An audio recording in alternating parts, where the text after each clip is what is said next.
गत कार्तिकपछि 3 महिना नेपाली फिल्मको व्यापार निकै उदेक लाग्दो रह्यो। दयाहाङ राई, सौगात मल्ल, विपिन कार्की, प्रदीप खड्का, प्रियङ्का कार्की जस्ता नाम चलेका कलाकारको फिल्मलाई समेत दर्शकहरूले पत्याएनन्। 3 महिना कुनै फिल्मले अपेक्षित व्यापार नगर्दा फिल्म क्षेत्रमा नै निराशा छाएको थियो। तर फागुनको दोस्रो सातादेखि हलमा दर्शकहरूको चहलपहल बढ्न थालेको छ। महाशिवरात्रिमा आएका 3वटा फिल्म मध्ये लाजशरमले सन्तोषजनक व्यापार गर्यो। लगभग 4 करोडको व्यापार गरिसकेको यो फिल्मलाई लगानी उठाउन भने अझै सङ्घर्ष गर्नुपर्ने देखिन्छ। लाजशरमपछि फागुन 23 गतेबाट प्रदर्शनमा आएको होस्टेल 3 ले पनि सुखद व्यापार गरिरहेको छ। सम्भवतः यो साताभित्र फिल्मले लगानी सुरक्षित गरेर हिटको ट्याग पाउन सक्ने देखिन्छ। होस्टेल 3 पछि होलीको दिन पारेर बिहीबार एन्जिला, आउटल दफा 219 र शुक्रबार चैत 1 गते राजागञ्ज प्रदर्शनमा आए। यी 3 फिल्म मध्ये एन्जिला व्यापारिक रूपमा बलियो देखिएको छ।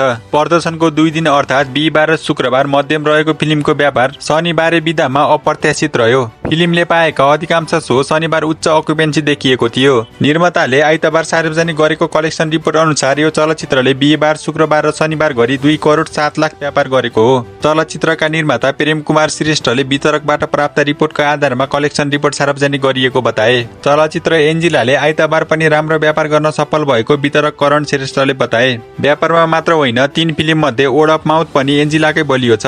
फिल्म हेरेका अधिकांश दर्शक रुँदै हलबाट निस्किएका छन्। फिल्म हेर्दा दर्शक रोएका भिडियोहरू टिकटकमा पनि भाइरल छन्। यसले फिल्मप्रति दर्शकहरूमा हुटुटी जगाउन ठूलो भूमिका खेल्न सक्छ। एन्जिलासँग साथमा प्रदर्शनमा उत्रिएको चलचित्र आउट दफा 219 पनि व्यापारमा कमजोर देखिँदैन।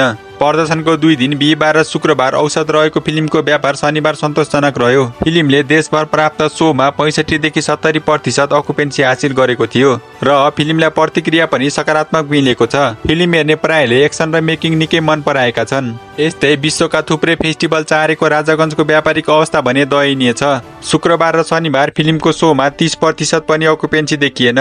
केही सो क्यान्सल समेत भए। 2 दिनको व्यापार हेरेर धेरै हलले फिल्मको सो घटाएका छन्। रोचक कुरा के छ भने राजागञ्ज र एन्जिला दुवैमा दयाहाङ राईको प्रमुख भूमिका छ। दयाहाङको यी 2वटै चलचित्र एकैसाथ प्रदर्शन हुँदा दर्शक समेत कुन हेर्ने भन्ने दोधारमा देखिएका छन्। तर दर्शकको रोजाइ एन्जिला बनेको देखिन्छ। एउटै कलाकारको 2वटा फिल्म एकसाथ प्रदर्शनमा आउनुलाई तपाईँ के भन्नुहुन्छ? आफ्नो धारणा तर कमेन्ट बक्समा भन्न सक्नुहुन्छ। तपाईले यी चलचित्र मध्ये कुन चलचित्र हेर्नु भएको छ र कुन चलचित्र तपाईहरूलाई मन परेको छ? तल कमेन्ट बक्समा आफ्नो धारणा भन्न सक्नुहुन्छ।